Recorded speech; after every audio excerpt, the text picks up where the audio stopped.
James Cook's name as the man who claimed Australia for the British Empire earned him his place as one of history's greatest explorers. Yet despite his notoriety as a famous navigator, who was James Cook?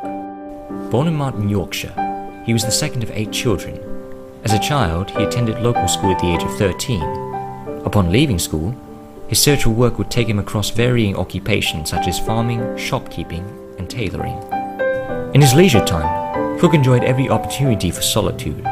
Whilst living in Styles, Cook's lure for solitude became further evident by the time he dedicated towards constantly gazing at the sea from the shop window. Proving to be unsuitable at his job, he would eventually leave in search of further employment.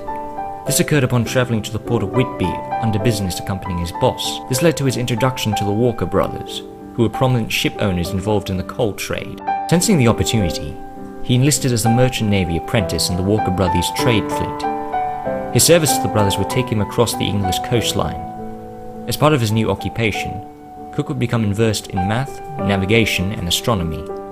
Upon completing his 3-year apprenticeship, he spent the next few years in the Baltic Sea working alongside several British merchant ships. In 1752, at the age of 24, he completed his naval examination, which promoted him to first mate on board the brig Friendship.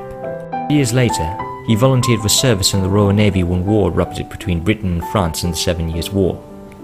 Having been designated upon the HMS Pembroke, he first saw action during Britain's 1758 siege of Louisbourg, which was captured from the French.